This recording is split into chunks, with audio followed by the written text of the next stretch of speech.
Hi, and welcome to this brief video which will take us through 20 points for marketing your expert witness practice. And as I said, this video will be a short one. If you're looking for a longer presentation, then please go ahead and sign up for my free webinar recordings. Now, first of all, to set the scene, why would you want to take control of your business? It may seem like an obvious question, but most expert witnesses actually prefer to have someone else decide and dictate when they get business. And this slide right here illustrates that. To the far right, you will have you and your business, the expert witness practice. And to the far left, you will have the attorneys who are responsible for the cases that you will work on. In between, you will have the expert witness service. This could be an agency, it could be a platform, it could be other types of entities and individuals. But the role that they play here, the function that they have, is to have direct contact and relationships with the attorneys and then basically pass on cases to you whenever there's a fit. And there's nothing wrong with approaching your business this way. But what it does do is that it hands over control from you to the expert witness service. Because if this expert witness service provider shuts down, if your key contact person retires or moves on and is replaced with someone that you don't have a good relationship with or a relationship with, or even that the company starts preferring a different expert witness than you, then that means that your business is going to suffer. And approaching your business development in this way can produce some challenges for you because it could lead to you struggling with generating the amount of cases that you want to, and also struggling with generating the consistency in the case generation that you would want to. Now, what I would suggest that you do instead is that you look at it from this perspective. The expert witness service is still part of the picture because, like I said, they provide a valuable service and they should, if they're able to add value to you, they should be part of this picture. They should be part of this ecosystem. But what's changed here is that you are now at the center. So the intention is for you to develop and cultivate and benefit from direct relationships with attorneys. So you will essentially start seeing cases come in from multiple sources. You will see cases coming in from the attorneys that you have direct contact with. And you will also see cases come in from the expert witness services. So that's another way of approaching it. And I think this way provides you with more future proofing and more longevity planning for your business. Now, before we get going with the 20 expert witness marketing tips, I just wanted to say this. Am I suggesting that you do all of these 20 points yourself? No, you can select the points that you think makes the most sense for your business. You can also select to not do everything yourself because we are all busy and we have limited time in each day, and many expert witnesses have full-time employment.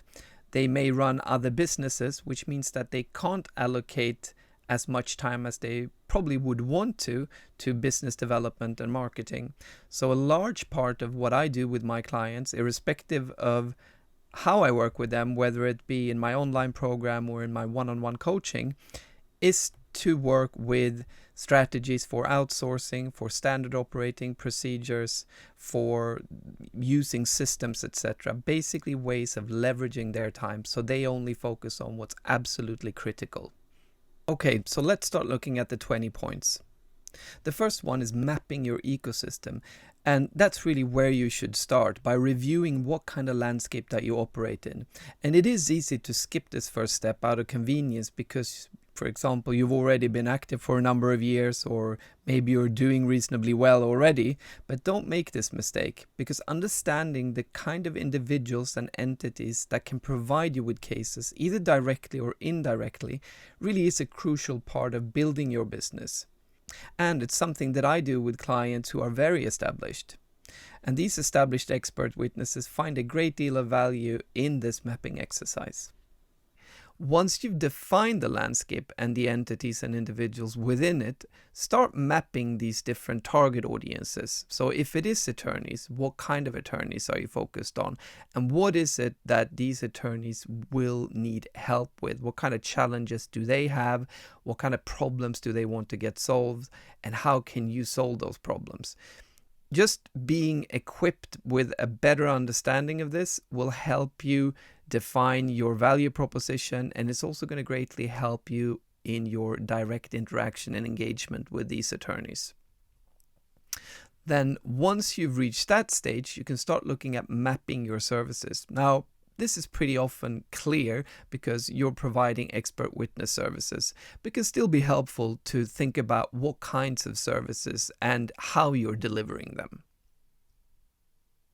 Next, you move on to enhancing your online presence. Today, it's absolutely crucial to have this as part of your business development and marketing.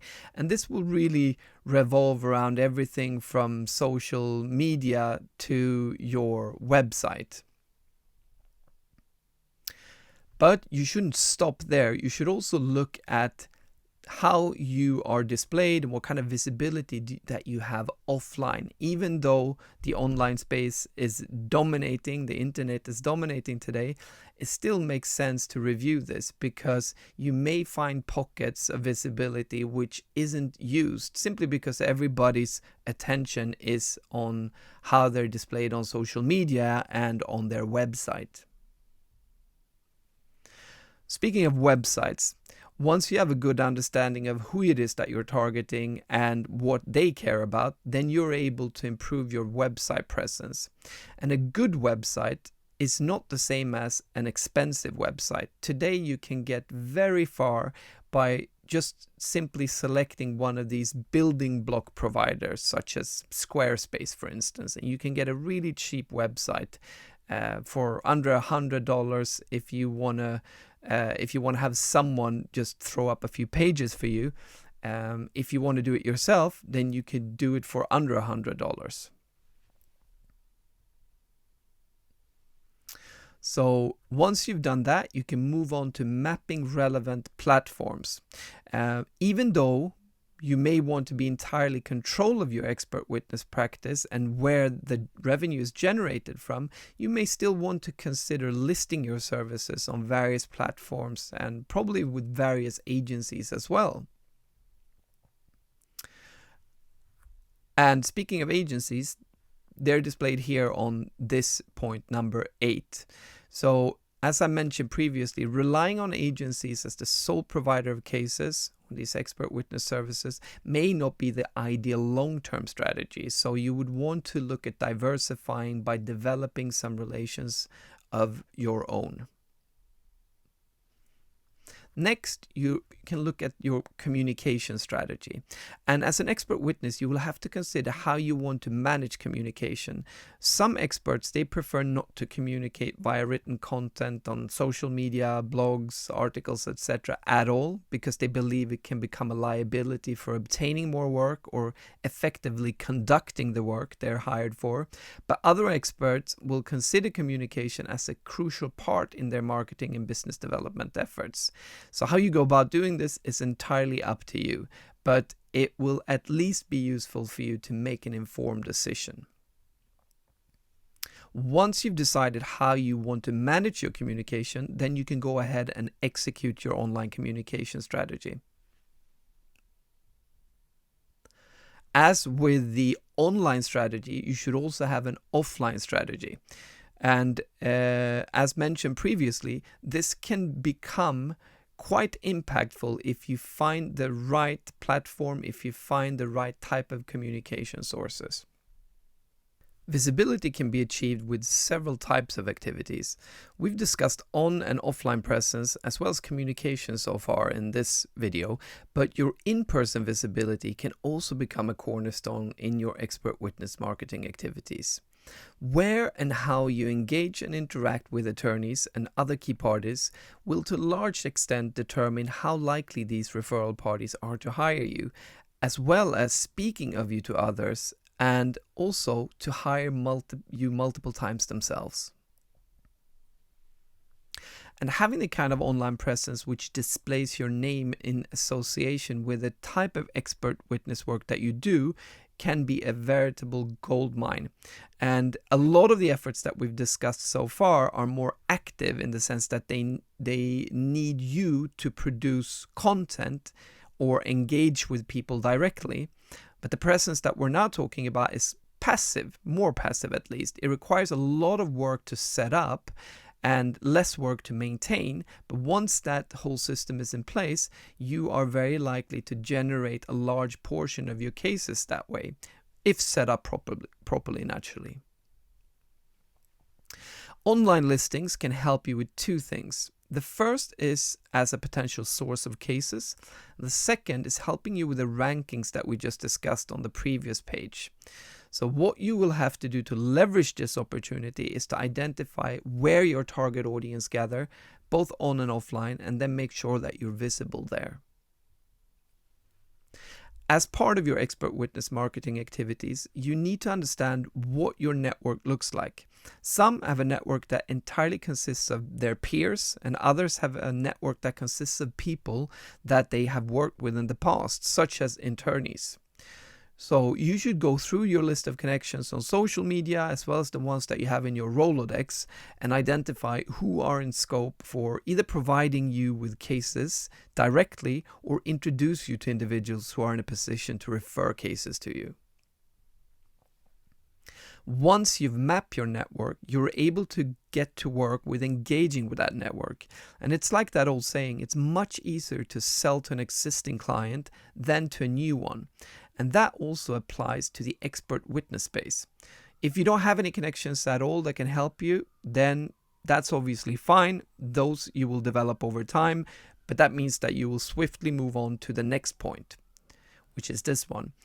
When you've mapped your ecosystem and your target audiences and your own network, you're able to get to work with expanding the network.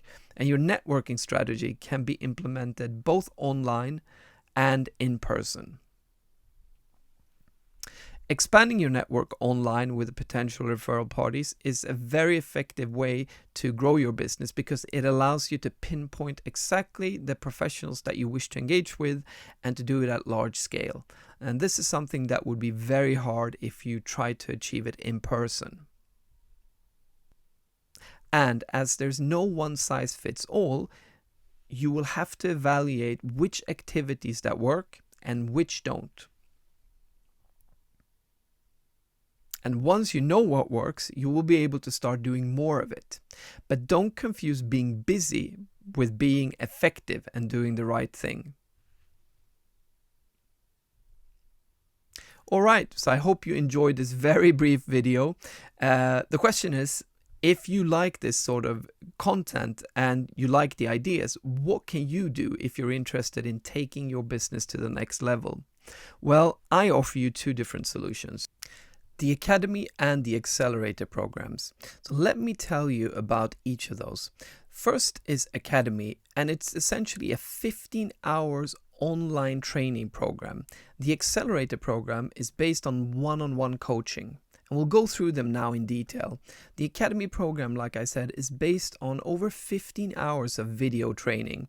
A lot of worksheets, checklists, and tutorials.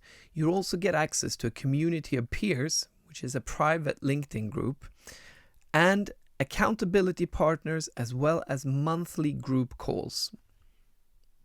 The Accelerator program is based on one-on-one coaching for 6 months. The content is structured around 10 milestones, which essentially will systematically take you through creating and implementing a marketing and growth plan for your business.